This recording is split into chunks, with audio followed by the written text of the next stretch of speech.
Hello and welcome to NCBA's Cattlemen to Cattlemen. I'm Kevin Ochsner. Thanks for joining us.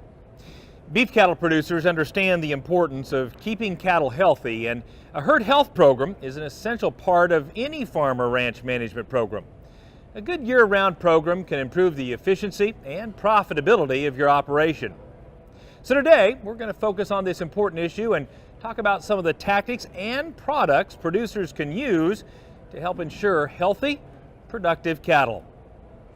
Joining me now is a great panel of experts. In fact, to begin with, we have Randy Asher. He's the regional manager with Alltech. Randy, tell us a little bit about yourself. Well, I graduated from Texas A&M University. I grew up west of San Antonio, about 75 miles. I've been associated with the beef cattle industry and the dairy industry my whole life. Before coming to work for Alltech, I had a consulting business for 18 years. So. Fantastic. Glad to have you with us, Randy. Thank you, Kevin. Good to be here. And coming to us from North Country, Brian Dorsey, Dr. Brian Dorsey, large animal vet. Is that correct? Tell us a little bit about your business. Yeah, grew up on a cow-calf operation in northeast Nebraska, went to South Dakota State and then Iowa State to veterinary school. Ended up in southwest Minnesota as my first job out of school, doing mixed animal medicine. So we have a clinic, has 15 veterinarians, and so we do all species of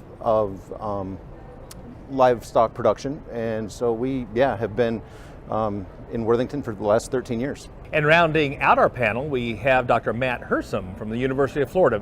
Dr. Hersom, tell us a little bit about yourself. I'm an associate professor and extension beef cattle specialist at the University of Florida. Originally from Iowa, degrees from Iowa State, Oklahoma State, and then I've been in Florida for the past 13 years, servicing the great beef industry in Florida. There's a lot of mother cows down there, aren't there? So guys, I know I've heard you guys talk about this three-legged stool that begins with the cow, includes the calf, and also includes what happens at the feed yard level. So let's start at the first leg, that cow portion. What can we do to set that cow up to deliver a healthy, vigorous calf? Now, Kevin, I can grab that one first. Now, I think as a nutritionist, nutrition is probably one of those key things when we start talking about last trimester preparation for that cow. Making sure she's got enough energy, protein in her diet, she's getting enough to eat. That way as she approaches parturition of that calf, that she's got all the energy stores that she needs to get through delivering that calf, start the colostrum flow, and start that lactation that's key to getting that calf off to a great start. You know, you talk about colostrum, and I know that's critically important, making sure that calf gets colostrum in the first couple of hours. What are the kinds of things we can do nutritionally to make certain that we set that cow up to provide the highest quality and most amount of colostrum we can? You know, again, I think making sure she's got all the groceries that she needs. That is probably the primary concern, is making sure she's got enough to eat. Energy, protein to make all those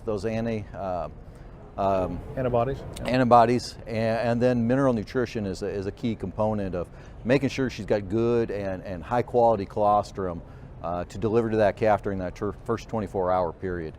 Yeah, and that's a great point. The longer I'm a veterinarian, the more I see the impact of good nutrition on calf health and colostrum quality. So getting that calf off to a great start certainly makes my vaccination program that I've developed for her to maximize those antibodies going into that colostrum. If I've got a cow that just doesn't have the nutrition set just exactly where it needs to be, we've really set that calf back. Compromise the health of that calf for the rest of its life. For the rest of his life, right? absolutely. Yeah, and you know, you talk a lot about mineral. I want to spend a couple of minutes on that because I've always heard that mineral program is so critically important to that cow. Tell us your thoughts about that. Well, one of the things we don't usually think about too much is at parturition, we've got vitamin E levels down, zinc levels have dropped, neutrophil capacity of that cow's gone downhill greatly. She needs absolutely a full complement of all trace elements, and especially copper, because while she's gestating, her copper stores are going to the calf's liver. So keep making sure that trace element nutrition is where it needs to be is vitally important. And then of course, we can go right on into the immune system and looking at everything involved there as well. Absolutely, yeah. What's your sense of the role that minerals play on an immune system? Well, I think first of all, we got to make sure we're getting that mineral supplement into those cows first and foremost, because if we're skimping on minerals during that last period, like Brian said, we are setting everything back. And so, having those minerals available and making sure that she's taking them, the cow's taking them in, but then they are available for metabolism for herself to set her up, and then transferring those to the calf. So when that calf hits the ground, he's got some adequate stores of minerals then to start.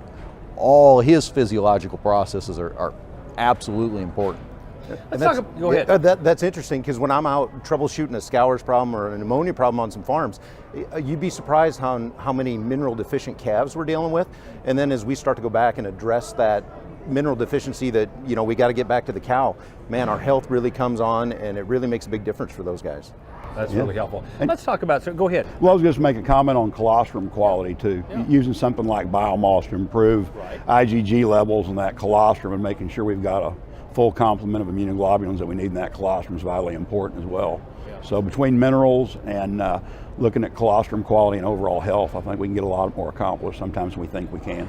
And my sense, you said a key thing, it's not just about having the minerals available, making sure they get inside the cow, right? And so make sure they're in a palatable enough format that we're actually getting consumption of what we're purchasing and putting out in front of them, right? Yeah. And the proper ratios. Yeah, that's the so other not thing. having antagonistic reactions. Yeah. Let's talk about stress for a minute. Calving is a stressful time, both for the cow and calf. What role does stress play in long-term health? Stress is one of the things, I'll jump in, that's a direct impact on health. We see stress, cortisol levels in that cow rise, and she just doesn't put the quality of IgGs into that colostrum like we'd like sometimes. And stress can be lots of things. It can be weather, it can be predators. The ranchers I work with out west, they've got coyote problems. That's a form of stress.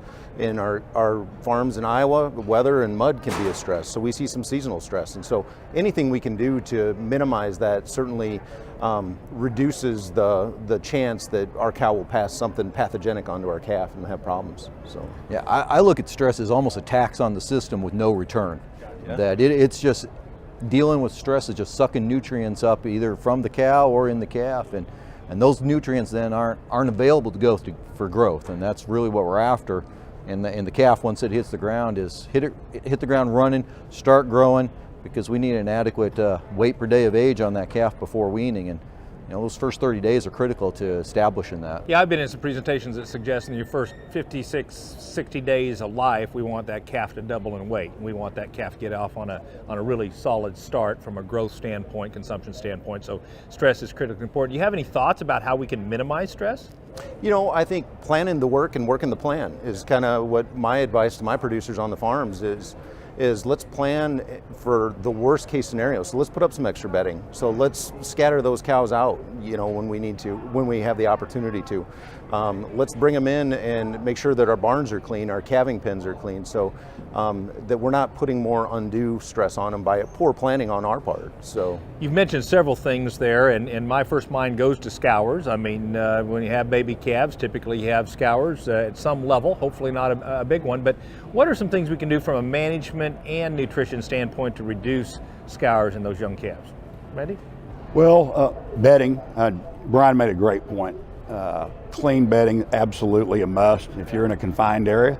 And the other thing is that overcrowding situation that we run into from time to time.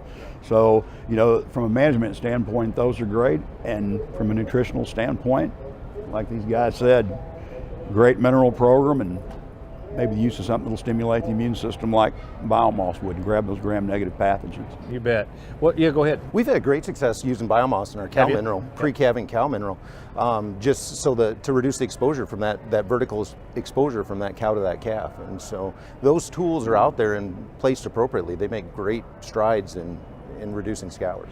Yeah, and I think Brian made a great point, is working the plan and being proactive. Unless this is the first cow you've ever owned, you've gone down this path before, so be prepared for it. And part of that means getting products into the cow prior to calving, and so she's ready to deal with that stress, and this has the system set up for the calf then to be successful. Set ourselves up for success, right? About the first 5 months of life, they're not really fully immunocompetent. Right. And if you think about the gut as a functioning immune system, which we do, the lamina propria, Peyer's patches, et cetera, there's a lot of things going on. So as long as we can keep digestive tract integrity at its best, nutritionally or from a management standpoint, doing certain things, that first few months of life, we're ahead of the ball game later on down the road. Yeah, and we want to talk a little bit more about biomass and some elements later in the life cycle after a few moments.